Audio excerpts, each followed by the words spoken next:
Hi, I'm Rick, And this is Ronit. and today we are ranting about Brett Kavanaugh, Trump's taxes, and the Emmy Awards.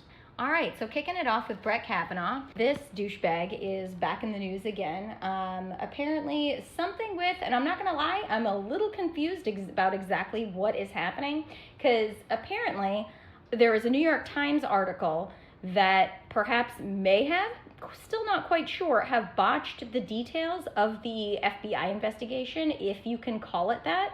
I'm not going to lie, waking up Sunday morning and opening my my CNN app and reading the news in bed, I saw his name and his face, and I almost just burst into tears because it was like ripping off that Band-Aid that every woman felt last year when they listened to his confirmation. And I don't think I'm alone here, but it was absolutely sobbing as I was listening to it the entire time. It was really, really painful, but it was a scab that needed to be picked at. And after he got confirmed, I thought to myself, you know what, this isn't over. And I'm glad, this is as painful as this is a wound that needs to be treated. And it's going to be painful, it's going to be hard, but it's a conversation that I think we need to continue having. I'm not exactly sure because it seems like every article seems to contradict itself as to the details of what we're seeing. Some say that this is good for the GOP. Some are saying this is a victory for the Democrats. Bottom line is we have a serial rapist, not only as our president, but as a Supreme Court justices. And usually dildos like that tend to, stick together. So a big question that popped up for me, and I don't know if it did for you as well, Rick, last year, was the second guy in the room who assaulted Christine Blasey Ford. And maybe there's some details that I'm just not remembering, because honestly, I think there's a part of my brain just to protect itself that just eliminated some details of that painful testimony. But it seemed like the third guy who was that second guy in the room who assaulted Christine Blasey Ford along with Brett Kavanaugh, who is this guy? It seems like his name has been shielded, like they've done everything they can to protect him, not, the woman who was raped, and had the courage to come forward and really take one for the team for every woman, not only in America, but really on this planet, who not only has been assaulted, but knows somebody who's been assaulted. But, who is this guy?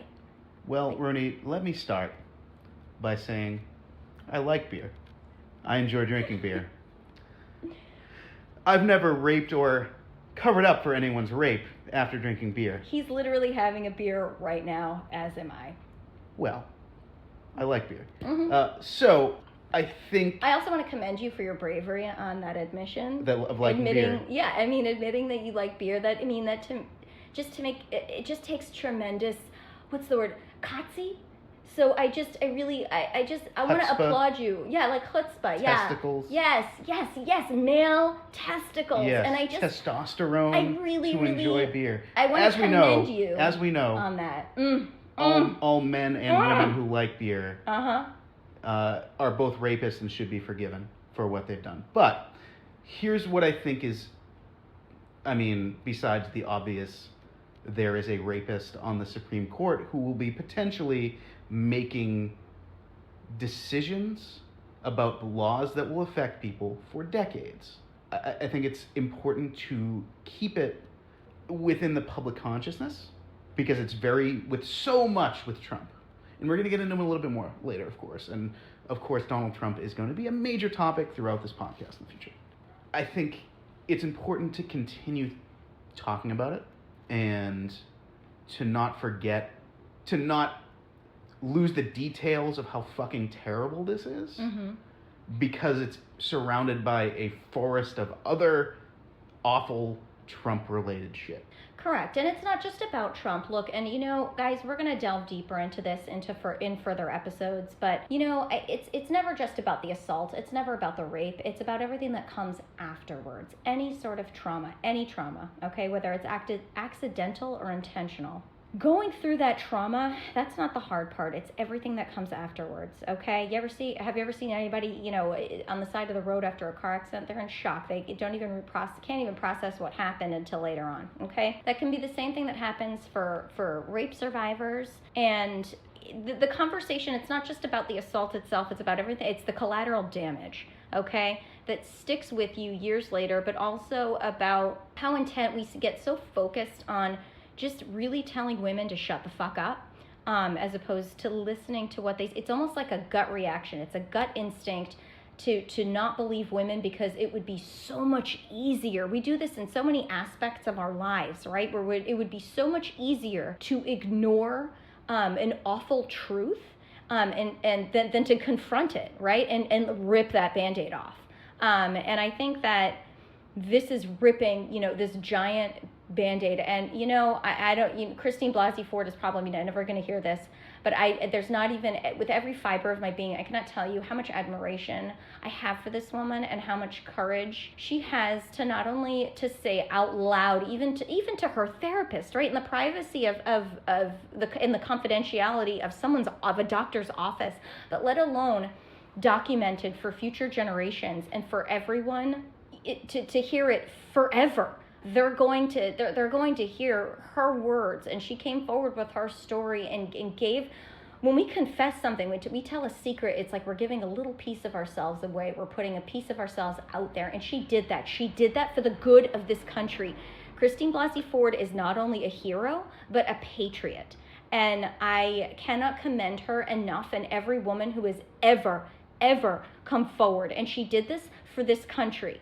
Brett Kavanaugh is a serial rapist. Christine Blasey Ford is a patriot. And since we're knocking down statues of the shitheads we've commemorated in certain southern states, I think we should start putting up statues of people like Christine Blasey Ford instead. I think you're right. And I think, and this is something I've heard from a lot of people, even people I would consider moderate in regards to Christine Blasey Ford, how, well, isn't it convenient she came along at this moment? She's getting all the attention. That's just bullshit. It's absolute bullshit. And I think people need to realize her life was turned upside down and inside out, let alone the trauma of what the event that she's coming about. She, I know at least at the time, a year ago, had to have around-the-clock security for her and her family. She was receiving death threats. Yeah. I've read she had to move across the country. Correct. She had to flee her home. There is no good for her in this. Mm-mm. There's nothing like this. So if there is anyone out there that even has a thought that this is done for attention or she's somehow cashing in on this... Hell no, no good. No, she did this... You know what? She didn't just do this for herself. She actually did this for this country because she had already talked about it privately with people that she knew.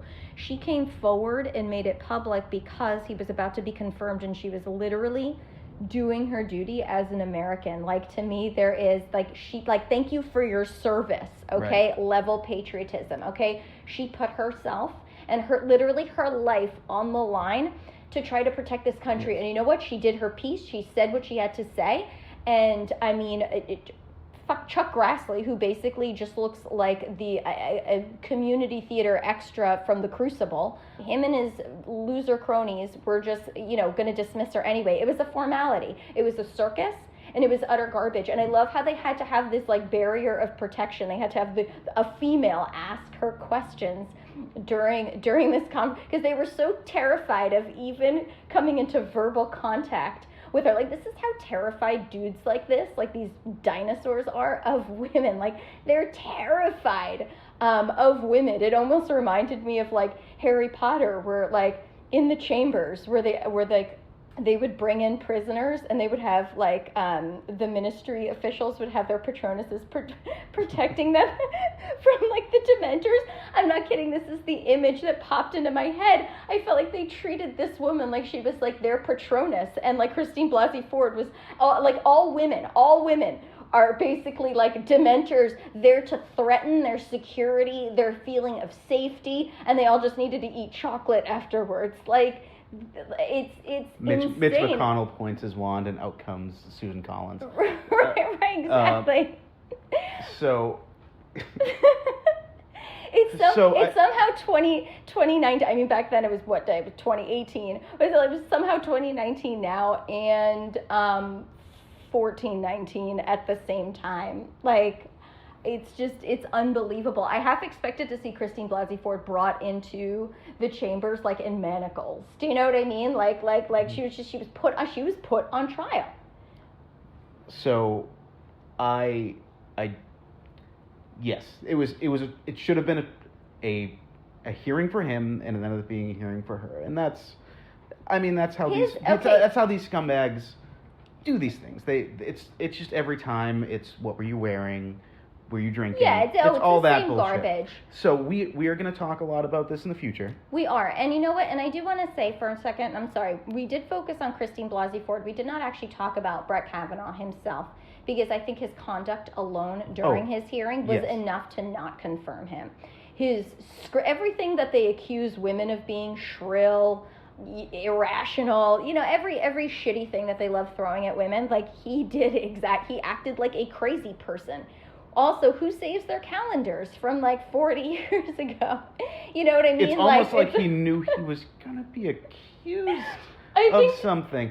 Well, we know this guy has been groomed for a long time to be a Supreme Court justice. Right, of course. He is an instrumental figure in the Bush-Gore, Florida fucking fiasco of 2000. Correct.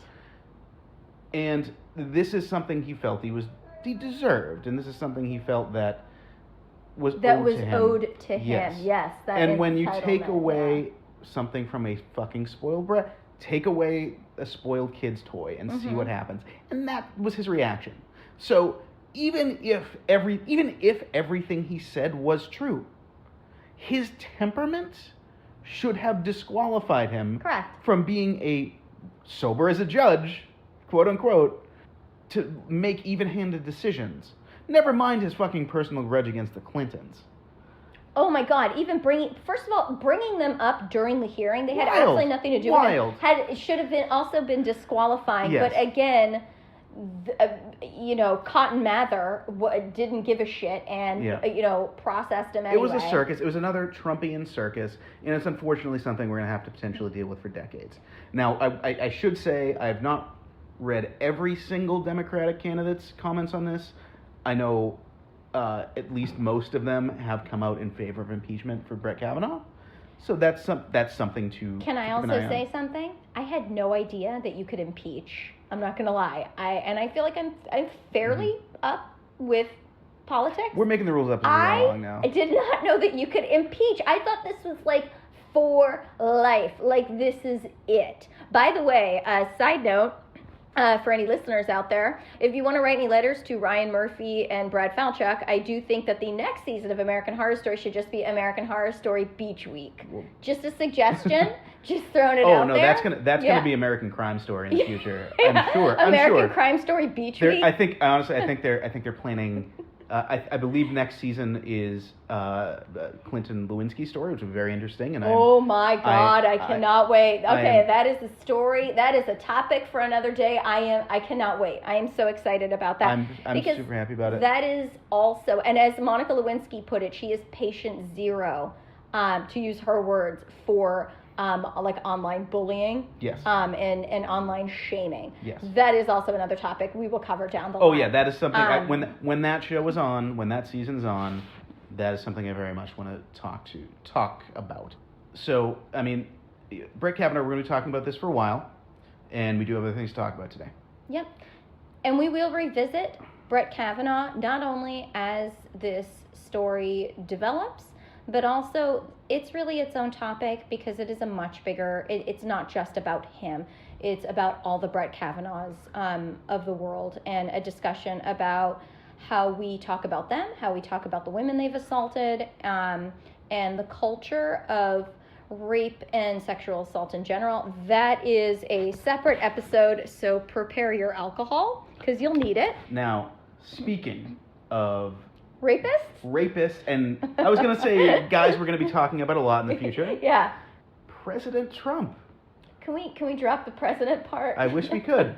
I think we might in the future. Next year, maybe sometime, he'll be dropping the president. Maybe early 2021, he'll be dropping the president name. Or his original family name, Drumpf. Yes. Thank you, John Oliver. Yeah. So, there's a I'm sure, as it will be every week if we wanted to talk about it, there's a Trump story.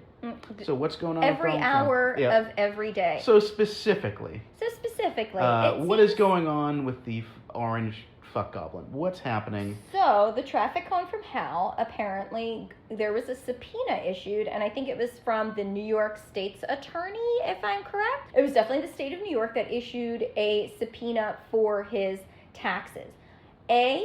I don't know why this wasn't done before. B, I don't know, can this actually, work? Did it have, I guess if he's filing his taxes in New York, then they have the right to subpoena them individually. So I guess maybe it's not a federal thing. Maybe it can go, each state individually can issue a subpoena for that. Yes, and that is during the Russia investigation. It was brought up a lot. Right. That there were legal rumblings in New York State about Donald Trump. Right. And they don't love him in New York. No, they don't really love him in most places. That's true. But for someone who is from New York, they really don't like him. Nope. So here's the thing, and I hate to say it, and it fucking go ahead, me. Do it. He's getting out of it. Of course, he's gonna get out of it. He's scared. He's just gonna say no, and. Well, can he say no? That's the Doesn't thing. Doesn't matter. He's just going to say no. Of course he's always going to say no, but will this actually work? He will tie it up in court, and he'll tie it up in court, and he'll fucking skate until he dies. He's in the midst of, several hundred lawsuits usually at a time. That's also something that we will revisit down the line at some point, as well, is privilege. Dudes like Jeffrey Epstein, just guys that don't ever, if you have money, if you're male, if you're white, you don't ever see consequences. And especially with the money part. So politics is a great place to hide when you've committed crimes, because even if at the very end, okay, and you are just boxed in, right?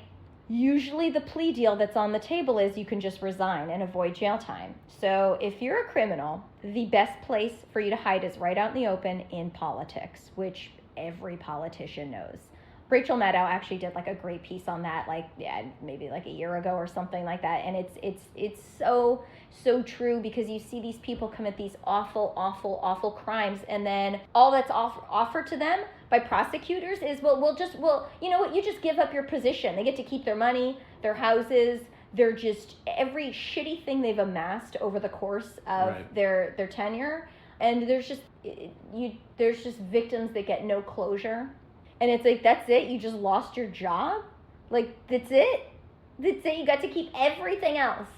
And so there's almost zero consequences. So I do agree with you.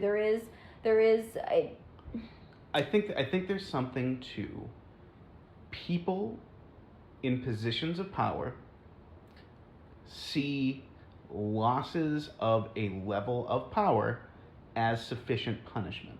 Now, to your point with politicians, but also we see it, how many police officers, after they strangle, shoot, beat, rape, people of color, poor people.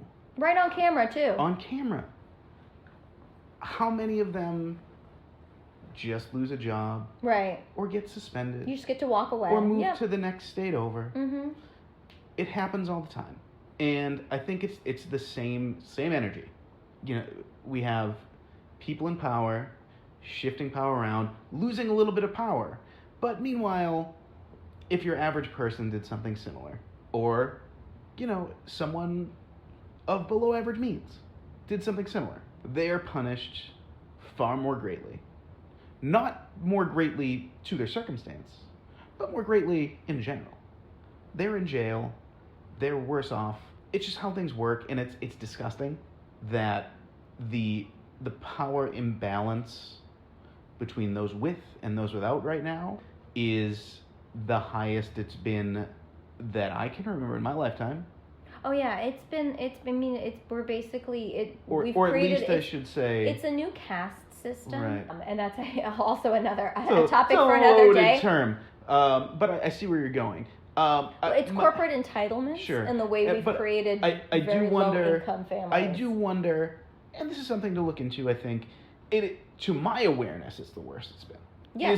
Is it truly worse than it's been, or is there just more daylight on the situation? So actually, fact-wise, as far as facts go, the wage gap is actually just past where it was in 1929, right before the market crash. So it is actually worse than it has been in right before, like, the Great Depression. Sure. Which is usually what happens when we have Republicans. Listen, I've been alive and at least aware of my surroundings. Technically, I was born during the Reagan era. I have no memories of it. So between Bush, Clinton, Bush, Obama, Trump, the story of presidents has been Republican president, destroy the economy, Democratic president, fix the economy, and then Republicans take credit for it. Or try to, right. Yeah. So... They basically get handed a bag of shit. They reduce the bag of shit as much as they can. And then the next, when the and they get criticized for their shoes smelling. Exactly. Yeah. Or the color of their suit. And then the next person takes credit for it. A big thing that we can also talk about at some other point as well is Trump loves to tout job numbers, that unemployment rates. I don't give a shit about unemployment rates. What I'm concerned about is the quality of jobs.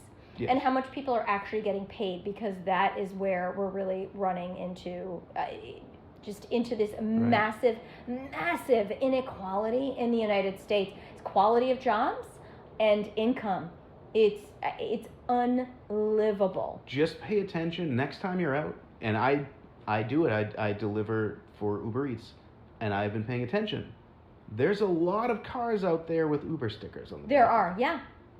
And people are not doing that because they're making... Part of it is also because public transportation is so bad in Boston. That's another episode. That is another episode. Do you mean recently rated the second best public transportation in any city in America? Do you mean by the MBTA? Did the MBTA rate themselves? Oh, I don't know. I honestly don't know who ranked that. It's awful. But I did see. It's just like the prison system. It would have never even... You would have... I guess if nobody had told me, I would have always thought that prisons were just run by the government. You would have never even occurred to you that it would be, like, privately owned. It's the same thing with the MBTA. Part of it's run by the government, part of it's privately owned. Therein lies the fuck-ups. And so I know that we covered Brett Kavanaugh and Trump's tax subpoenas. Pretty heavy topics. We did want to talk about... Let's get to the fun stuff. We did want to talk about the Emmys. Please, I don't ever want to hear that theme song ever again. We wanted to talk about the Emmys and some gripes and some stuff that we love about them. Okay. So let's start. Let's talk a little bit about award shows in general. I mean, the Emmys and the Oscars are the big ones. This Emmy Awards and the last Academy Awards did not have a host. Now, you may remember the story where Kevin Hart was set to host, and as it turned out, he had made some pretty gross comments on Twitter, and really failed to grasp the point of why they were bad. And so did Dave Chappelle, but we'll talk about that next week. So the Oscars went hostless, and part of that, I think, was just the timing of it, and it was tough to find a replacement, and I don't think anyone wanted to touch it at that point. The Emmys is also hostless this year. Why do we think that is? You know, honestly, I don't know, and until you told me about it earlier tonight, I just assumed there was going to be a host. I thought it was like Colbert. I don't know why I thought that. Maybe I think because he hosted it before.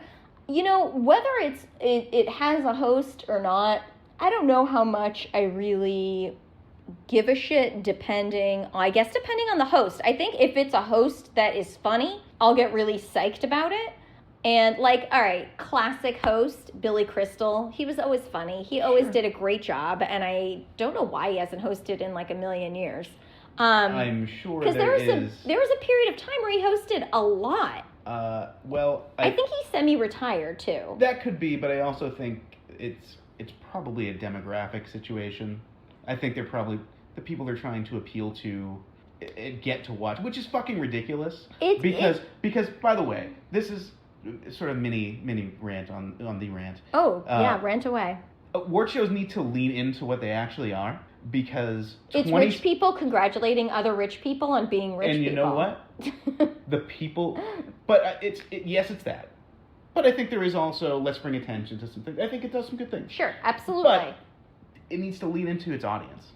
We really don't need to be cutting it down to certain times. I really want it to be a fucking fabulous 5-hour, like, ridiculous thing. The people you are trying to appeal to by making it 2.5 to 3 hours and having, in the past, I think you did a great job, but you didn't put Seth MacFarlane on there on the Oscars, I believe it was, to appeal to the people who are already watching the Oscars, although I think it worked out because he's a pretty unique guy. Right. But to try to cut it down, the people who are not watching the Oscars or the Emmys are not going to watch the Oscars or the Emmys. Right. No, there's no host you can put on there. You can't make it cool. You just have to lean into what you are. Also, there is an entire culture, okay? And it's very artificial. There is an entire culture of the pre-show. Of who red carpets is where. Get the fuck out of my face. Okay, but that's a big thing that people watch, okay? Sure. And especially not for me. It's on E. They put it. It's fine. But okay, I'm not. But I will tell you, this is something that we always caught. I remember me and my stepmom would watch it. Like when I was in high school, we would always watch to see what people are wearing. And I will tell you, I love it. I do love watching actually what people wear. I love looking at these stunning, beautiful dresses. And just seeing what people are wearing can be really, really fun. I hate the bullshit that comes along with it. And like the interviews are so painfully awkward. I just want to put it on mute. Just show me the dresses. Like I just want to see like the dresses and the jewelry. I do actually enjoy seeing that because I think it's fun. And me personally, I do love getting dressed up. So I do enjoy seeing that. I feel like award shows are split into two categories. There is the actual award show, and then there's everything that comes before that, because there is an entire culture that will just watch the pre-show and just watch what people are wearing. They'll watch the bullshit commentary and the awkward banter between the weird hosts that they've thrown together on E. And then there are the awards themselves. And whether there's a host or not, I do remember, Billy Crystal, I just remember him making me laugh, like watching him host, because he always did these funny bits, you know what I mean? I remember Ellen making me laugh. Didn't Whoopi host one year? I'm sure. Pretty sure she did, and I'm pretty sure she was really funny. But, I guess the whole thing is, it's like, wow, so I guess you have so little faith in humanity that you couldn't find one human on earth that was safe enough that could host, that didn't have some dangerous past. The producers? Like, I don't understand. The producers of the Emmys are fucking cowards. They are the biggest cowards. They are such wusses. They and again, like I said, I understood when the Oscars did it, because nobody would want to touch that with a 10-foot pole. And maybe it's the same. I actually feel like there were some people who would, and you know who it would be? Female comedians. And there were actually some female comedians that came forward and were like, I'll host, like I'll do it. Sure. And it just went ignored. So it's kind of like, did you just want a dude? Like, that's what I don't understand. Just have Neil Patrick Harris host every award show. Like, I genuinely don't understand why you couldn't even find, even in the celebrity world, somebody who isn't like either a rapist or a xenophobe or a homophobe. Someone out there has to be able to do it. A germaphobe, yeah. I mean, you can just bring them out in like a plastic bubble and they can do it from there. I mean, it would definitely generate memes. Here's my thought. You don't necessarily need a single host, but let's say we're going to celebrate Saturday Night Live this year, and we're going to have people from Saturday Night Live's past. They could have the whole cast. Just throwing it out there. Yes, they could have them come out and do bits. Sure. In between, yes. Instead of one host, they have the cast come out and do it, because you know what? Okay, this can bring us to our next topic. Yeah. SNL needs to be eliminated from the Emmys somehow, because they dominate the cast is enormous. They have a different host every week. They're on for 8 months out of every year. And they dominate. Yes. They dominate every category, and it's like, how do you? So for those that don't know, guest hosts of Saturday Night Live are nominated as against guest stars in traditional comedic series. And cast members of Saturday Night Live are nominated as supporting actors or actresses. Which is fucking ridiculous. Right, because there's like 15 of them, all like you're dumb. They dominate the categories, which eliminates so many other shows that whose actors could have been nominated. But like we were looking at like the list of nominees, it was ridiculous how many people like from SNL, whether they were regular stars or they were just hosts, were nominated. Is this necessary? Sure. I think even Matt Damon was nominated just for coming on as Brett Kavanaugh last year, which feels like 1,000 years ago, but I guess that was just last Matt year. Damon. Yeah. We're not going there yet. But I think even he was not just for what like 9 minutes. This goes back to my point earlier. They want these people to be in these categories because they want the big names to appeal to the people who aren't watching anyway. One of the nominees, and I believe it must have been guest star in a comedy, was Robert De Niro. I saw that. Did you see Robert De Niro's episode of Saturday Night Live? I did. He played Robert Mueller. Listen, I'm an Italian American. Robert De Niro is next to sainthood for me. Yeah. Okay. I think for most people who love actors, yeah. It seemed like he just fucking rolled out of bed and showed up on set. And they're like, here are the cue cards, just read it. Well, they're like, he's male and he has gray hair. Like, that was it. Well, he's a big name, and I'm not gonna sit here and listen to you fucking... I get it, dude. I get it. I absolutely love Robert De Niro, and I thoroughly enjoyed those episodes. I thought he was a weird choice to play Robert Mueller. Nonetheless, I enjoyed it thoroughly. Should he take up a nomination? No. Like, I don't think he was even particularly good. I didn't think he was great either. Oh, and excuse me, I didn't mean to offend the Italian American. You can't talk about my people. Well, I can talk about my people. I don't want to offend anybody out there. I think The Irishman's going to be great. I think Robert De Niro has done things 100 times over better than most people in Hollywood. This particular aspect of his career was not his brightest shining star moment. But because Television Academy wanted their star fuckers, like that's what they are. Exactly. That's what they are. Well, that's why it's because it's just fucking political. There's a lot of just crowd pleasing. Sure. And so we're just going to nominate. Now, speaking of categories, MTV did something a few years ago that I thought was pretty interesting. MTV. Uh-huh. You know, they, for the movie awards, did away with the gender-specific acting categories. Is that something that we should think about as a society? Do we want to look at it differently? Sure. Because I mean, I see the arguments on both sides. I do too.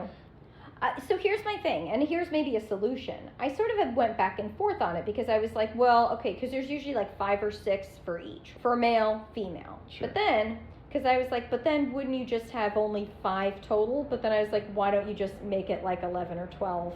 Just best actor, male, female, anybody. Sure. Anybody is all in one category. And maybe you just solve it that way. But that would also eliminate people's like slim down people's chances of being nominated. But so I get maybe they could choose 2. Maybe they could choose 2 from the best actor. That's I don't know. I'm just throwing ideas out there. Interesting thought. Now, granted, I think maybe winning an Emmy or an Oscar should be a little bit more prestigious than winning Best Kiss. You know, the Golden Popcorn Award. Dude, I haven't watched the MTV Awards, I think, since MTV basically stopped being MTV. It's just TV now. They needed to drop the M off years ago. Of course. This is not a hot take. MTV is pure fucking trash. But it's just I'm not gonna sit here and shit on it too much because it's not made for me. I haven't watched them in a long time, so I wouldn't be able to speak to them. Unless something super noteworthy happens and it's in the news, I couldn't really say if I know anything about surely, winning an Emmy is a loftier thing, or winning an Oscar is a loftier goal than winning, a golden popcorn award. Golden popcorn award. So should it be maybe 5 nominees, the truly elite nominees, or does it become a boys' club? Because that's the possibility I see. If we look, it's interesting that everything already is a boys' club, though. Sure. Speaking of boys' clubs, I look at things like, well, let's think of it this way. Let me just pose you a question, and just pose away. I'm going to throw just a question at you, and I just want you to come up with just the first name that pops to your head. Who are the greatest actors of all time? How the fuck am I supposed to just answer just throw a name. Just what are some of the names that pop up? Okay, Kate Blanchett. You're really not going to, because I think, most people are going to say Robert De Niro, Al Pacino, Marlon Brando, Jack Nicholson. Okay, but there's like a zillion. How can you narrow that down? It's being like, what's the best book ever? Sure. Statistically, who's the greatest actor of all time? I have no idea. Meryl Streep has won more awards than anyone. More awards for acting than anyone. If the Oscars were men and women nominated in the same category, do we think Meryl Streep would be statistically the most awarded actor? Honestly, I have no idea. And maybe it's not even about separating it by gender. Maybe it's reworking the categories as well, and maybe broadening the categories, like maybe expanding drama into a couple subcategories. Sure. Comedy into first of all, they also throw comedy and musical into the same thing, like expanding comedy. That's more of a Golden Globe type thing, but... is that what it's at? Yeah. That's not... Okay. I always forget which one belongs to the Golden Globes are a fucking joke, and it's literally the Emmys and Oscars. They're not even critics. Enough. They're just, who the fuck are they? Nobody knows. They're just a random group of motherfuckers who's like, you know what? Matt Damon was nice to me, so you know what? The Martian is nominated for best comedy. Right. The fuck? Makes no sense. That's why I loved Ricky Gervais as a host. I thought he was great because you know what? He hands Hollywood their asses back to them, and he lets, no one is safe, and I actually really enjoy that. I think that's for the people. Mm-hmm. That's not for the people in the audience. That is not for the stars. That is for the people. The Golden Globes, the actual awards themselves are terrible. Still looking at them dresses. The award show, the Golden Globes, is the best one because everyone is hammered. Everyone's hammered. It's hilarious. Oh, they're so wasted? Yes. It's by far the most entertaining of these shows. Most years. We were discussing snubs. Snubs. Okay, so yours was... I've got two. Go ahead. Okay. So, supporting actress. Who are the nominees here for supporting actress? And I not to belittle any of the nominees here, but we have supporting actress in a comedy. Sarah Goldberg and Barry. Great. Tremendous. How is Betty Gilpin a supporting actress? She's a co-star. It's her and Alison Brie. She would have submitted herself as this. That would have been a choice. It's just when actors are nominated supporting versus lead, when it's borderline, it's a strategic choice. Ah, gotcha. She or her agent or the producers of Glow probably thought she had a better chance of winning this. So Sarah Goldberg and Barry, and we're gonna have a Barry minute in a little while. Oh my God, she was amazing, right? She's great, and I would have no qualms with her winning. Betty Gilpin has incredible range. Yeah. Sean Clifford in Fleabag, which I have not seen. Fleabag is excellent, by the way. Mm-hmm. Very funny. It's dark. Sure. But super funny. Okay. And Olivia Colman is too much in that. Olivia Colman, I think, will win because perfection and everything. She's great. She's gonna be Elizabeth in The Crown. I think she'll probably win because I think they want the Oscar and Emmy in the same year, and this is how these people think. Alex Borstein, great and everything. Yeah, okay. Perfect. Not to belittle anyone. Kate McKinnon in Saturday Night Live. Kate McKinnon is a moon goddess in everything she does. Again, Saturday Night Live needs to be eliminated because they eat up too many of the nomination spots. They need their own thing. I would toss her out of this category. She's great. She doesn't belong in this category. She doesn't. And to me, the single biggest snub this year was Darcy Carden, who plays Janet in The Good Place. And not only does she play Janet, she plays good Janet. She plays bad Janet. She plays neutral Janet. She's also on Barry. She is in Barry. She played every role in the show just about this year in one episode, which was tremendous. She played one character impersonating another character to another character who she was also playing. Yep. It was wild. Mm-hmm. What? Did they just... I know. Are they just terrible at promoting themselves? Because I do notice one thing, I mean, taking away Saturday Night Live, traditional TV, the networks, don't have a ton of nominations this year. It's primarily streaming. HBO and Game of Thrones have an incredible amount of nominations. There's also a lot of sort of, I don't know if you can call it static about whether streaming services can even be considered TV, which I come down on the side of yes, they can. They should be. Yes. Like Fleabag is on Amazon. Mm-hmm. Yes, it's a TV show. Glow is on Netflix. Glow is my second snub. Glow should be nominated for... It's one of the... in my opinion, I think Glow is actually, in my opinion, I think one of the best shows literally ever made. It has everything for everyone. It hits every note that you would ever want it to hit. You know how a pinball machine wins, and it's like ding, ding, ding, ding, ding. All the lights go off. All the sounds go off. That is what Glow does for your brain. Okay? Sure. It hits every note that you would want in a TV show. It's got it's funny, it's got drama, it's got fucking wrestling, so you have a ton of action in there. Let me, spoiler alert for this podcast, we're going to be talking wrestling a lot. Fair. That is fair enough. And I think anybody who knows you, who will be listening to this, already, that's really not a spoiler alert, it's just really an alert. Yeah, just get ready, get your tights ready, wash your boots, tie them up. Okay, you go ahead and do that. Step through the ropes. It's happening. If you roll in here in tights, I'm setting the alarm off. I'm very happy with my gym short Disney t-shirt combination. You know what? You do you. You do you. Yeah. Okay? So, nominees for Outstanding Comedy Series. Barry, Fleabag, Russian Doll, Schitt's Creek, The Good Place. So, based on the acting, I think the only acting nomination Ted Danson got nominated. Did Kristen Bell may have as well. So sure. I think she usually gets nominated. Marvelous Mrs. Maisel. So I haven't watched Marvelous Mrs. Maisel. Now, Veep. Right. Let's talk about Veep for a second. Veep, let's just say Veep is going to win because it was the last season. I've seen some of the show, not the entire show. I can't speak to this season. It's hysterical. Okay. I've watched it when I was in the hospital this summer. I had a surgery and then a rehospitalization. So when I brought my iPad with me, fully charged, and I rewatched season 7 of Veep while I was in the hospital. It really helped the time go by. But it's also so funny. I also enjoy political comedy. I enjoy stuff about politics in general, but I think it also mixes my love of comedy with politics.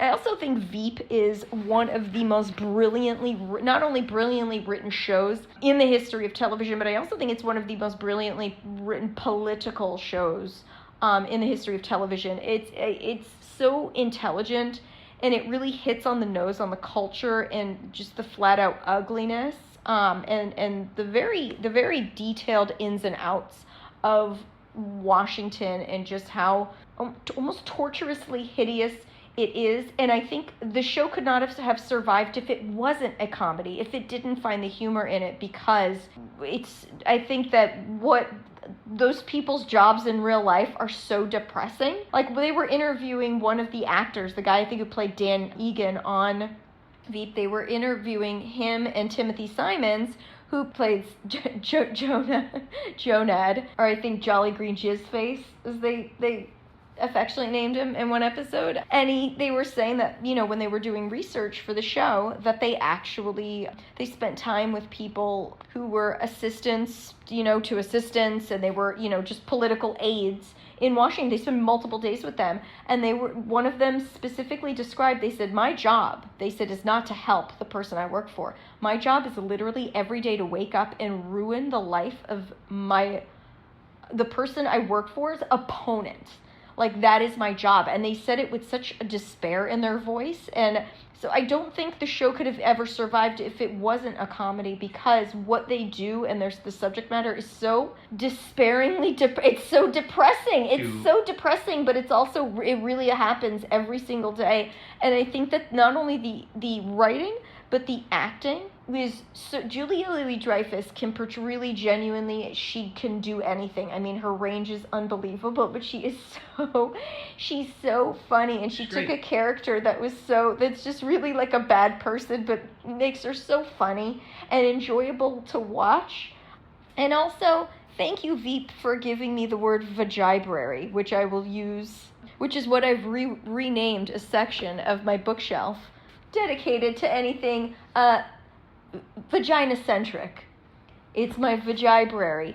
So Veep, on behalf of me and the lowest tier of the bookshelf, if you get what I'm saying, thank you. Back to you, Rick. I am going to stump for Barry. I get it. Barry's awesome. Barry's awesome. While there is much less genitalia related humor, I suppose. Well, there's a lot. It's not very quite. It's pretty cock heavy. Like, the show's a pretty dude heavy, not in a bad way, but like it's apples and carburetors. Like, you can't compare Barry and Veep to each other. Sure. Barry's also only in its second season. But let's talk about Barry. To me, Barry as a comedy covers things like identity and choosing your own destiny in ways that a straight drama maybe wouldn't be able to. I think it can go to places with characters like NoHo Hank, for instance, where that's why we separate. We talked about separating the characters by separating categories by gender. This is a thing why we separate them by genre. Because a character like NoHo Hank that can show basically you can be two people in one. Is NoHo Hank a good character or a bad character? We don't know. Okay, but there's a difference. Are you asking if he's a good person or a bad person? A good person or a bad person? Yes. No, he's a bad person. He's a bad person. He's a wonderful character, though. Great character, right. And that actor is fantastic. Anthony Carrigan's great. He was great in Gotham as Mr. Zaz, where he doesn't have the accent, but he does have sort of the same, like, I'm a killer, and his kind of hilarious attitude. I haven't watched Gotham, but I have heard that he was the wonderful. First season is not good. The rest of it just gets batshit crazy, no pun intended, and is wonderful. Excellent pun, though. Yes. I'm literally wearing a sweater with Batwoman on it. That is Batgirl. Batgirl, my bad. On it right now. Yeah. The inner dynamic of someone who Bat female. Don't gender the Bat family. Hey, it's a Bat lady, okay? Yeah. Bat female. Okay, it says kaboom. Is there a scientific term for a female bat? We'll check back into that. But we'll come back to that. We're gonna circle back. The dynamic of the funny psychopath that is played completely for comedy, but you can also then switch to Barry, the main character. Mm-hmm. Can he run from his past, but can also have a heart-to-heart conversation with the Fonz about acting? Okay. I want to circle back real quick to where we said apples and carburetors, Veep and Barry have nothing in common. Actually, I'm going to take that back for a second, because as far as the writing, the same way I said Veep, you couldn't have done it without it being a comedy because it would have been too depressing and too heavy. Barry also, the content, I will say this, you could have never done it without it being a comedy because it's so hard to watch. Yes. And I actually, first of all, I admire any show that challenges you, makes you feel one way or another towards a character. I love the era of anti-heroes. I do enjoy that. I enjoy any piece of art that makes you think. And because we see the show from Barry's perspective, we on some level root for Barry. But at the same time, he is also a psychopath. So on some level, he will box himself. Like, where will he go? And I think part of the fun is also watching the same reasons we enjoyed Breaking Bad. Part of it was watching them get out of impossible situations every week, right? It's escapism. There were elements of humor in Breaking Bad because there were moments of levity to balance out the despairing things you were seeing. And I don't think Barry it wouldn't have been the same show without the comedy, because the comedy changes everything. Let me set the scene for you why I would give this award to Barry. And let's travel back in time to... I'm so excited. Go ahead. April or May. Okay? Of what year? Of this past year. April or May of this year. Okay, well, the flux capacitor can only go so far. So far. It's actually the night of the 3rd episode of Game of Thrones, which this year was the Battle of Winterfell. I'm sorry, I need to get my nausea The medication. long night. Give me a second. Okay, go ahead. Let's remember that episode. And we're going to spoil a little bit for you, about Game of Thrones and Barry. Well, if you haven't watched it yet, You're wrong. You're Watch it. way behind. Yeah. This episode of Game of Thrones was heavy. Let's say heavy, to say it nicely. Yeah. And if you recall, this was the episode with the final battle against the White Walkers. It was shot in almost pure fucking darkness. Yep. I tried watching that episode with every curtain drawn, like, in total darkness, and I still had a hard time watching it. It was tough. I literally stood up and moved to different parts of my living room to try to catch different, because I was like, what is happening? Now, I physically cannot see this. If you'll remember the end of that episode, it ends with Arya Stark, a physically small brunette girl, making an inhuman leap to kill the Night King, the main villain up to that point of the series. Not 5 minutes after the credits roll on this incredibly large episode of Game of Thrones, Barry plays an episode called Ronnie Lily, in which Barry, who is a hitman, in an attempt to extract himself from that life, has one last job he has to do. And it's to kill the new boyfriend of a cop's ex-wife. Correct. Because the detective was going to turn him in unless he got rid of he's the cuckold if he got cheated on, right? Okay. Yes. The dude that was fucking his wife. Now, it turns out this guy is a fucking karate master. Okay? Wait, was it Tai Chi? I don't remember what it is. He is a martial arts master. Okay? But the point is, that episode really was almost a standalone episode. It makes no sense with the rest of the show. Right. It's hilarious. It's great. But the point is, Barry, in an attempt to kill this man, runs afoul of his daughter, a small brunette girl who makes inhuman leaps to fight Barry. I thought she was blonde. I don't remember. Okay, I'm pretty sure she might have been blonde. It's a slight girl. But just an inhuman, like, feral. Yes. Yeah. Exactly like fucking Arya Stark 15 minutes ago. Yeah. And it's still the best episode that night. Yeah. And Barry can do things based on its circumstances that no other show could do. And because of the humor. Yes. Because the humor gives you permission to do some very dark things. And it's the balance of darkness and light in writing. You take such a similar aspect of this show, and on the same night, and we're going to talk about Game of Thrones. Game of Thrones, realistically, if you have to pinpoint, where did there were no more good episodes of Game of Thrones after this. This was, and you may like this episode, I kind of like this episode, but the episode before that was the last great episode of Game of Thrones. On the same night as Game of Thrones, Superman leaps off the cliff with Arya Stark, Barry has what is remembered as its finest episode. And the circumstances where they have to follow that and they knock it out of the park and do it in ways unique to that show are fucking dynamite. And Barry is my pick for outstanding comedy series. And, I've not seen everything in there, but I think to not award something so unique and not reward something that is so captivating would be a mistake.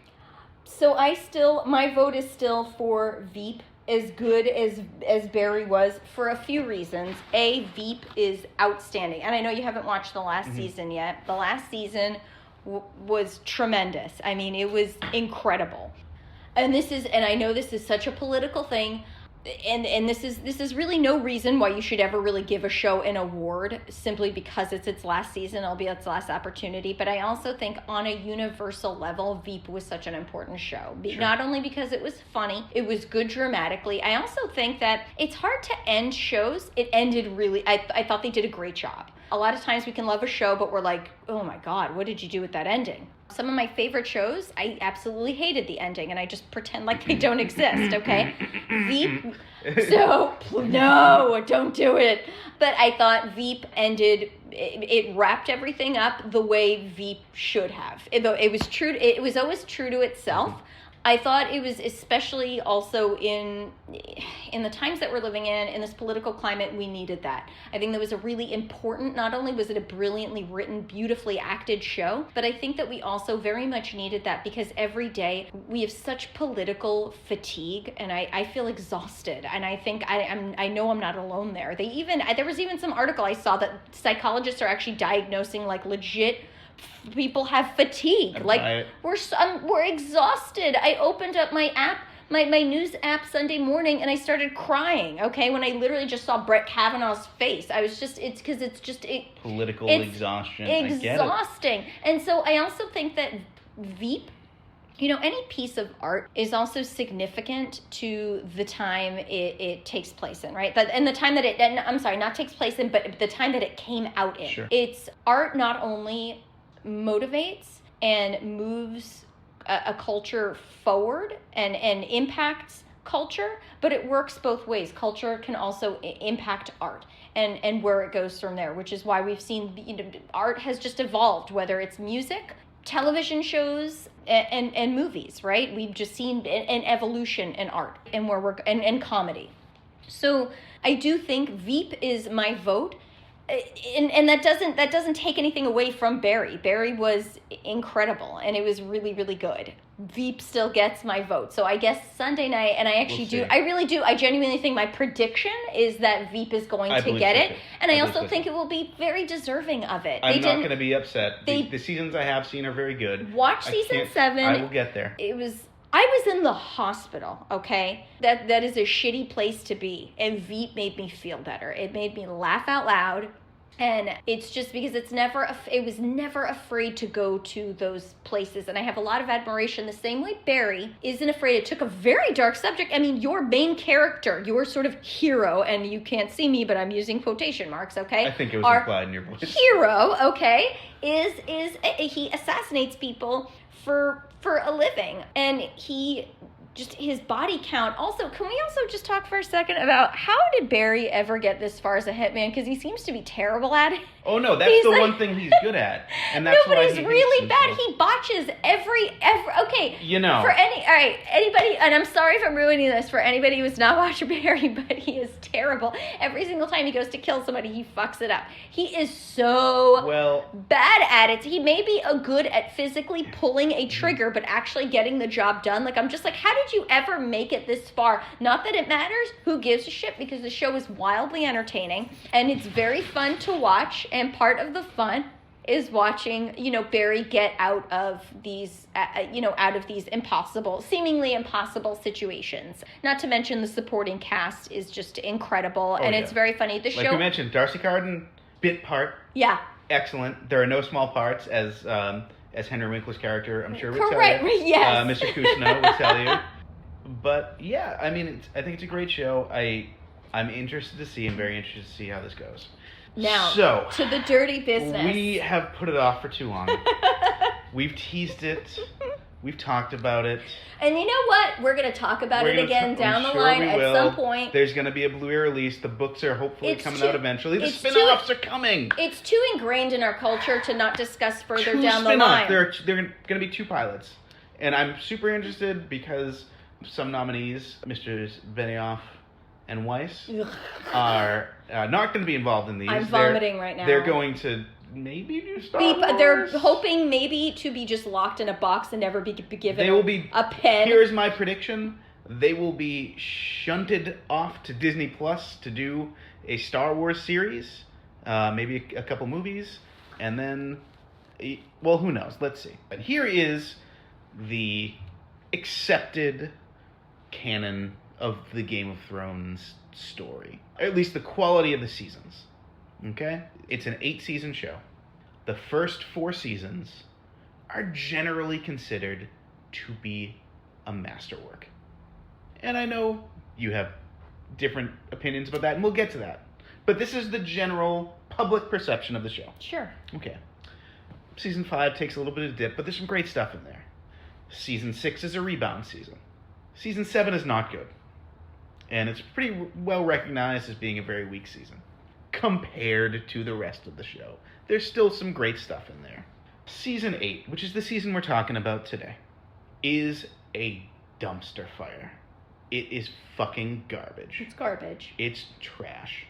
But there are certain things in the books that perhaps the writers of the show were not aware that were going to be as important to certain character motivations and decisions as they're going to end up being.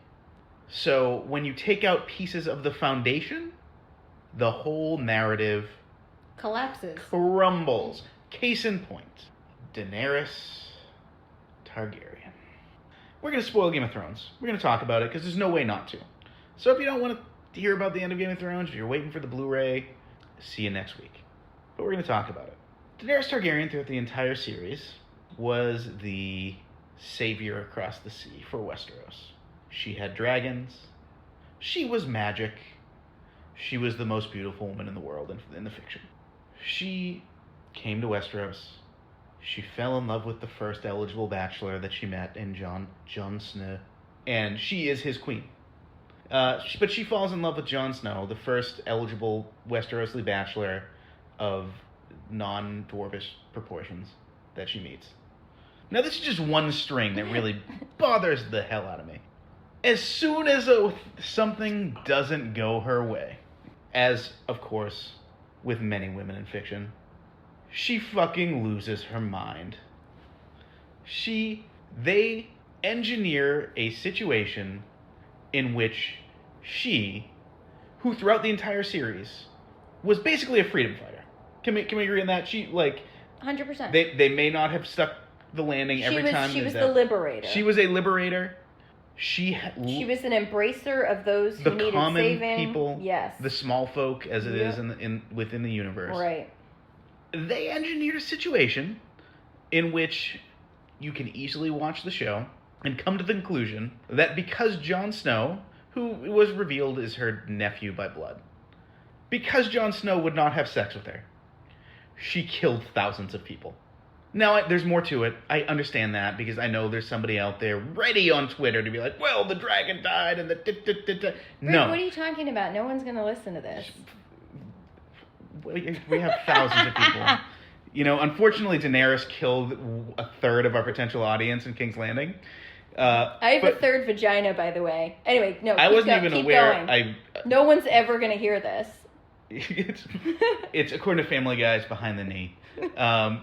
It's behind the knee. Hurts like hell when I sit down. Yeah, they basically, this is just one example. And listen, we could do an entire podcast about Game of Thrones. And I'm sure we will. We will definitely be revisiting Game of Thrones. But in the let's keep it to the context of the Emmys. So basically, yes, please keep me on track because I could be here for hours. So they take characters that they've built for 8 years. And listen, I have friends with fucking tattoos. He has no friends. I have imaginary friends who I would assume have tattoos Game of Thrones tattoos, right? He just took a Sharpie to his stuffed animals. That's it. Okay, Why keep going. sell me out, I'm sorry. I'm not trying to be mean. I'm just trying to build a brand here. I'm just trying to listen. Okay. Honesty is my brand. Okay. Okay. Invisible friends are my brand. I told you about my third vagina. Anthropomorphized stuffed animals. Do you are know my what brand. taking public transportation is like? Okay. It's wearing a skirt. It's probably pretty really bad hard. for everyone. This is why you're wearing jeans now. Go ahead.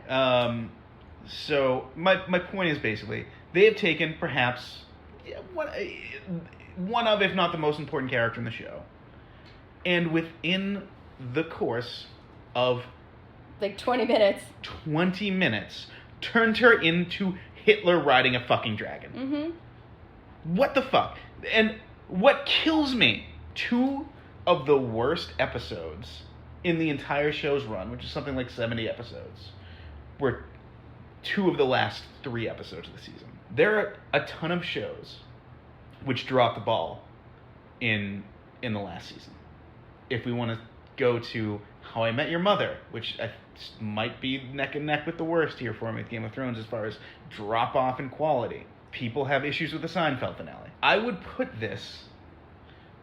the quality of previous shows, of previous seasons, to this season is the biggest drop off in quality of a television show I've ever seen. Now, let's try to look on the bright side here. There were some great performances. There were. I think... By people who weren't nominated. Well, I think even by some who were. I think Amelia Clarke, for the absolute bullshit she was given, did a great job. I think Peter Dinklage was fine this year. He's always great in everything. Maybe not as great at Finest Hour in the show, but he did fine, and I'm not upset that he got nominated. The woman who plays Cersei, Lena Headey, is that her name? Lena Headey or Headey, I believe Lena Headey. She's wonderful. She's great. She had nothing to do this year. She's barely in it. She was really fun to watch. Her entire. I'm going to sum up every single Cersei Lannister scene in Game of Thrones season 8. 1, she has sex with Euron Greyjoy, and AKA gross. AKA fucking like Jack Sparrow, but like even more disgusting. Even taking into account that it's Johnny Depp. Has sex with him, who somehow Cersei in the series, I believe, has slept with 3 people, right? Her cousin. Usually it's family members. Yes. 2 of the 3 were her family. Yeah. One was her brother. One was her cousin. And one was fucking Euron Greyjoy. And Euron Greyjoy was by far the most disgusting relationship he had in the show. Yeah. But okay. She has sex with Euron Greyjoy. Basically, the afterglow scene is Euron Greyjoy bragging about getting her knocked up and yes, his heir, exactly. blah, blah, blah. And you know he definitely planned on killing her as soon as his child was born. I love how they always assume it's going to be a son. They're always like, as soon as my son is born. I'm like, oh, I'm sorry, did you have advanced gynecology? Like back then, did you have sonograms to tell you if it was a boy or a girl? She has sex with Euron Greyjoy. She misses a couple episodes. She stands on a balcony and smirks while someone's beheaded. She reunites with her brother, and she's crushed with a rock. And that's her season. Mm-hmm. Lena Headey's great. Years past, would be 100% behind her getting a nomination. She did nothing all year. She did nothing. She was given nothing. It's not her fault. No, not at all. It's not her fault. She's an amazing actor. She's tremendous. I think... I really look forward to seeing something, whatever she does next. The guy who played her brother... Nikolai Coster-Waldau. That's who I was going to... Wonderful. Great actor. Tremendous. Was given bullshit, and his character was completely betrayed. And, you know, to be honest... Now, Game of Thrones, I should say, this year, despite having a fucking awful season, set the record for number of Emmy nominations in a year. Right. Which is really disappointing. Yes. Now, the technical awards, I'm not going to argue with them. Great. I mean, other than maybe the cinematography of the Battle of Winterfell. I'm not going to argue with them. The CGI was great. The costumes were fucking excellent. The acting awards, I'm not going to argue with too many of them. I don't know if I'd pick too many to win, but, you know, I'm not going to argue with them too much. Here's my issue. The writing. Season 8 was a mess. I mean, just an absolute complete mess. It was all over the place, and it was like they never from the beginning did they really know what to do with their female characters. But there was still some sort of structure to the show. It's what kept me watching. I came in late, I showed up late to the party. I didn't start watching Game of Thrones until maybe like a year and a half ago, 2 years ago. So I think it was like as season 7 was airing, I think I started watching it. So I was able to binge everything and watch it all back to back. And I think they're pulling the same thing they did with Lord of the Rings, where it didn't get nominated for a damn thing for Fellowship or Two Towers, but they were like, we need to pack it all in now for Return of the King, and it was nominated, I think, for 11 nominations. I think it still holds the record for most wins. It does. Yep. And I think that that's what they're doing. But Game of Thrones and Lord of the Rings are not the same thing. And Game of Thrones Season 8 was a complete mess, aside from even just leaving out just the pure rampant misogyny. I don't know, like, I mean, I guess this is what happens when you have, like, 24 white dudes festering in a room together. Yeah, I've been in rooms with 24 festering white dudes, and it's bad news. It's like they're nesting. And there was zero self-awareness, zero perspective, and... Here's the thing also, and we should point out that a lot of this season felt like a first draft, and I think it is very fair to ask the question, where David Benioff and G.B. Weiss have a big Star Wars gig coming out. Which terrifies me. Yes. Yeah. As if they, it'll be very tough to follow up the absolute masterpiece of... Don't even go there. Don't even start. The last Star Wars Episode 8 that came out, The Last Jedi. The Last Shithole? Yeah. No, Last Jedi. You're mispronouncing... No, you're mispronouncing. You're mispronouncing the title of the finest Star Wars movie ever made. But, anyway... it was the messiest Jedi. They may have pulled a hungover college Rick and... just basically handed in their rough draft as a final draft. And hope for the best.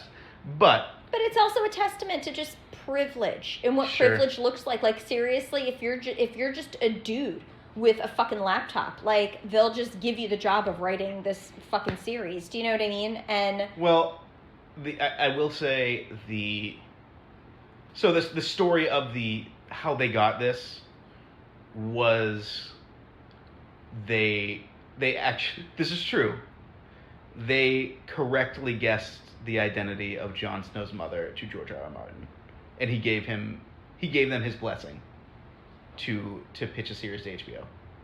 Interesting. Which, to be fair, I believe it's David Benioff wrote the book 25th Hour, which I've not read the book. The movie's fantastic. Is that with Edward Norton? Ed Norton? Yeah. Spike Lee directed it. Like, great. I have absolutely no interest in seeing... I actually... The anger and the wrath that I feel towards Weiss and Benioff is so strong. I don't want to see or hear about anything that they ever do ever again. And don't forget, do you remember the internet shut down Confederate? Yes. When that was pitched, don't forget. And while Game of Thrones was super comfortable with just gratuitous rape and just women just treated like absolute shit for no fucking reason. It was just gratuitous, right? Can you imagine them doing that in the setting of the Civil War, post-Civil War? Like, I can't even begin to imagine how terrifying that would look. And I'm really glad that the internet shut it down. So to stand up a bit for the earlier seasons of Game of Thrones, which I will. And structurally, they're much more sound. They're great. And I think everything is gratuitous. There's very little subtlety in the entire show.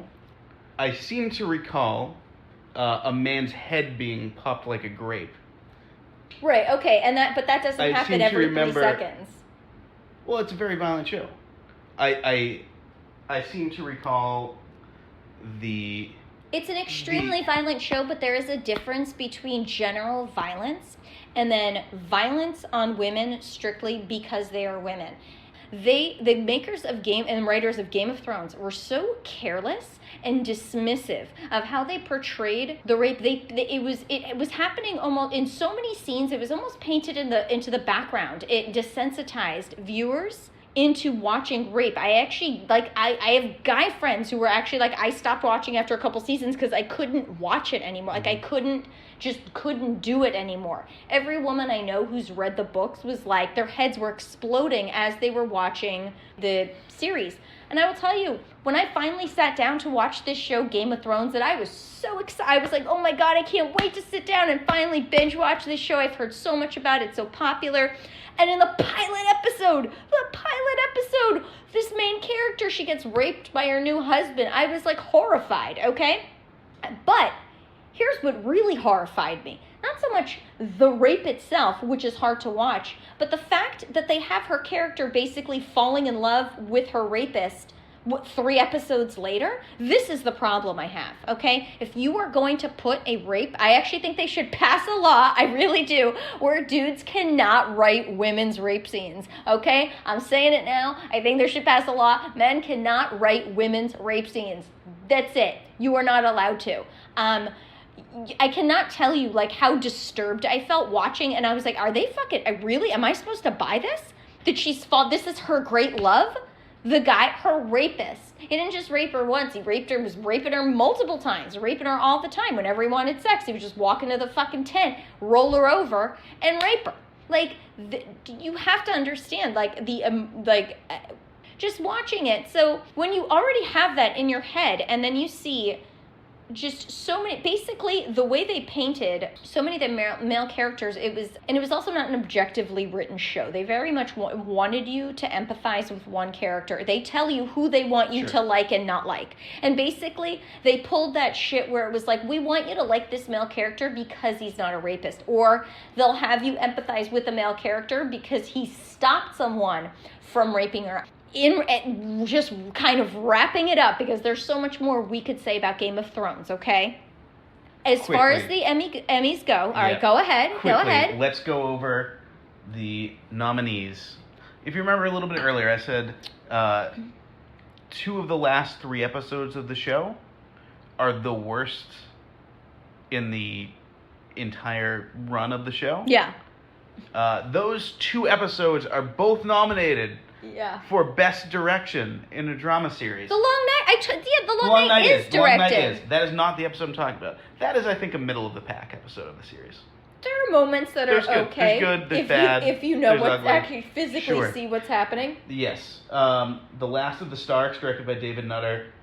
The worst episode of the series, but bar none. I thought the last episode was just terrible. Oh, terrible. That is the Iron Throne, the title episode. That is nominated for Best Direction. Now, that one is directed by, guess who? D&D? D&D. Of course it is. The writing. Let's take some bets as to... Look, it all comes down to money, and no matter what, whether you hate it or love it, people watched it. I fucking hate the show, and I watched it anyway. But let's look. Remember, we went about how they go over that the producers of the show, the executive producers of the show, really are the ones that decide which episodes get nominated, what the campaign is about. Now let's look at the nominees for Best Writing in a Series. Do you want to take a guess? It's D&D. Who wrote the final episode, which is one of the bottom 10 episodes of the series? Dildo and Dildo. Yep. Guess who they put up there? So here's what's going to happen. All this criticism, all this very valid criticism that you and I both have, are going to be washed away. It's going to be washed away. Because at the end of the day, voters are going to look at that. I believe they're going to look at the writing and they're going to look at the directing, and they're going to say, well, let's reward the show for this entire run, which had moments of absolute brilliance. They're pulling a Lord of the Rings, where they're consolidating all of the awards into the very last season. So when we go to look at Star Wars, and we say, I really don't want to watch this because these fuckers ruined something that could have been truly great, they're going to be able to point to, and their defenders are going to be able to point to, well, the Academy of Television, Arts and Sciences didn't think it sucked. They thought it was the best writing of the year. Right. And that's, to me, this is why these award shows are worth talking about. They're worth talking about because of the politics of because them. of the politics, and because it will color our perception and future generations' perception of these series. Correct. As we look back. Because they're always going to be headed with award-winning, yes. X, Y, and Z. Yes. Yep. And because they have pushed themselves to the top of the writing heap. Now other nominees in this category: Better Call Saul, tremendous. Which should win. Bodyguard In all fairness, I have not watched Killing Eve. I heard it's incredible. Yep, same. That's also Phoebe Waller. Should be mentioned. Speaking of multiple nominations, Phoebe Waller-Bridge not only did Fleabag, which she is nominated for, she wrote, directed, and starred in. She also wrote and directed Killing Eve. Okay, that's another one. Succession, I've watched it. It's interesting, enjoyable. I enjoy it because of the politics. It's very much based on a Rupert Murdoch style family. I don't think it's there's. And honestly, I can't quite put my finger on it, but it feels like there's something a little bit missing. It's definitely not award worthy. Brian Cox is not watched the best. It. Brian Cox is great. I heard good things about the first season, which is what we're talking about here at the awards. I've heard the second season is incredible. So I haven't even started season 2 of Succession. I was waiting for a few episodes to go by. But the guy who there was one that I think it's actually the finale of season 1 of Succession, and I actually thought that the actor who plays for the life of me, he's the main character. I actually was like, that's some of the best acting I've seen in a while. He was amazing. Handmaid's Tale, I've only seen season 1 since I don't have a Hulu subscription. I've only seen season 1. That also is, if you have not watched it, it's emotionally heavy, so just prepare yourself, but it is some of the most compelling, you will be holding your breath for all 10, I think it's 10 episodes. It is some of the most compelling, incredible, amazing storytelling. And first of all, it's stunningly done. The way it's shot, it's very it's beautifully lit, and the way they use very creamy sort of lighting and backdrop juxtaposed with the red that they all wear. It's obviously very intentional. I've seen bits and pieces. I've not sat down and watched the entire season. Incredibly compelling, and it's really good. And especially it's interesting because when Margaret Atwood wrote it in I think she started in the early 80s. It came out in 85 or 86.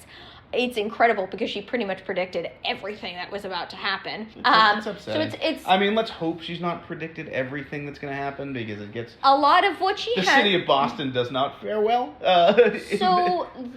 Right, it does not, because it takes place in Boston. Mm-hmm.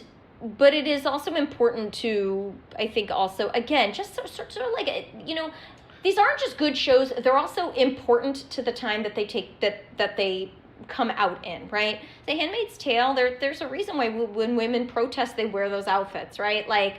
Dressing up like Scientologist Elizabeth Moss. But that's a different Oh my subject. God, I know, right? Who would have ever guessed? So, all right. I think, I do believe, if there's going to be blowback against Game of Thrones... There already is blowback. There were actual petitions. If there's going to be awards blowback. There are absolutely, and it's all anybody's going to be talking about next week, and we are definitely going to cover it. Yes. We will be back. And I just want to thank anybody who listened to this, for listening. I hope you listen again, and you weren't horrified by our reviews. And if you have any feedback, fucking keep it to yourself, because I don't give a shit. No, we're gonna set up an email address. We're gonna set up a Twitter account. We're gonna set up maybe some other social media. That will be in the description at the bottom of this. That'll be in the notes. So we haven't done it yet, but we will get there. We want to hear your feedback. We want to hear your thoughts on the Emmys. We want to hear your thoughts on anything. If there's something you want us to discuss, seriously, let us know. Anything you want. Listen, if there's a topic that you're like, hey, can you talk about this? Please throw it our way, because we'd be more than happy to. There are a lot of things that can be discussed, and every week we are going to discuss something different. So any thoughts you might have, anything you'd like us to cover, go ahead and throw it our way. Feel free to just throw it at the wall and see what sticks. Yeah, I think for us here, we're trying to have some fun. We're just trying to have some fun here. We're trying to have just have some good conversation, and we want to hear from you. Like I said, contact information. Look down at the description of the podcast or in the YouTube or link. the YouTube link. And we definitely want to hear from you, and we hope you enjoyed this episode, our first episode, our pilot. Sorry for our pilot episode. It's our pilot episode.